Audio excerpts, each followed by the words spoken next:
చూస్తున్నాం. కాకినాడ జిల్లా తొండంగి మండలం కొమ్మనాపల్లిలో అతిసారం ప్రబలింది. గ్రామంలో సుమారు 50 మంది అస్వస్థతకి గురయ్యారు. దీంతో అక్కడ వైద్య శిబిరం ఏర్పాటు చేశారు. తీవ్రంగా ఇబ్బంది పడుతున్న 5 బాధితులను కాకినాడ ప్రభుత్వాసుపత్రికి తరలించారు.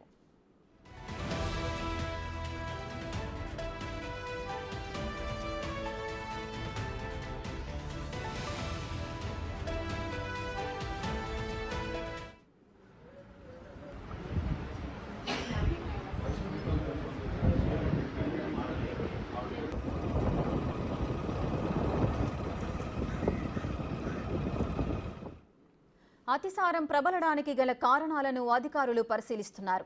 గ్రామంలోని నీరు, ఆహార నమూనాలను పరిశీలిస్తున్నారు. పరిస్థితిని ఉన్నతాధికారులు ఎప్పటికప్పుడు పర్యవేక్షిస్తున్నారు.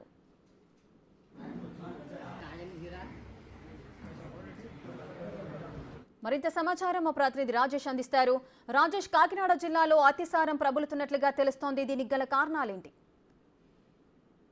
కాకినాడ జిల్లా తుని నియోజకవర్గంలో కొమ్మనాపల్లి గ్రామంలో కలుషిత నీరు తాగి 36 మంది అస్వస్థతకు గురయ్యారు. గత 4 రోజులుగా కూడా వీళ్ళు అస్వస్థ ఉన్నారు. అయితే ఈ రోజు ఉదయం తెల్లవారుజామున 4 గంటల ప్రాంతంలో గ్రామంలో చాలా మందికి వాంతులు విరోచనడంతో వెంటనే స్థానిక తుని పిహెచ్సికి వెళ్లారు. అక్కడ ప్రాథమికంగా పరీక్ష చేపట్టడంతో వాళ్ళకంతా కూడా డయేరియా సోకిందని చెప్పి కొంతమంది చెప్పారు. ఈ నేపథ్యంలో అంటే మొత్తం 36 మందిలో కూడా 25 మంది బాగానే ఉన్నారు. పైన 9 మంది కూడా కొంచెం ఇబ్బందులు ఉన్నారని చెప్పారు. అంటే వాళ్ళకి కూడా ప్రాథమిక చికిత్స అనంతరం వాళ్ళు 6 మాత్రమే సీరియస్ గా ఉన్నారు. ఆ తర్వాత ఒక వ్యక్తి మరణించినట్లుగా చెప్పారు.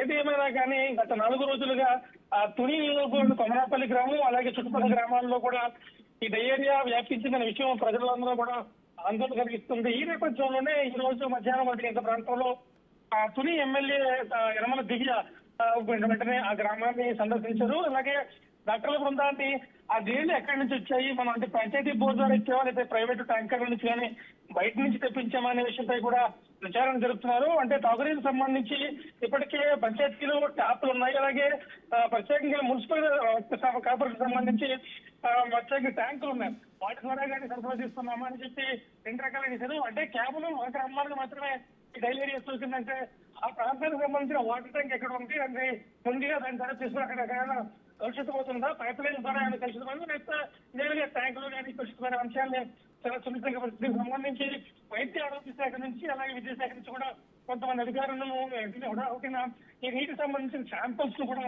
వెంటనే ల్యాబ్ పంపించే ప్రయత్నం చేస్తున్నారు. ఏది ఏమన్నా కానీ ఇటువంటి సంఘటనలు మళ్ళీ పునరావృతం లేకుండా చూడాలని చెప్పి వైద్య ఆరోగ్య శాఖకు చాలా స్పష్టమైన ఆదేశాలు చేశారు. ప్రస్తుతం మాత్రం విజిలెన్స్ మాత్రం ప్రాణపాటి నుంచి బయటపడ్డారు. మరో 2 రోజుల్లో ఇంటికి పంపిస్తామని చెప్పి వైద్య సిబ్బంది అయితే చెబుతున్న పరిస్థితి కనపడుతుంది.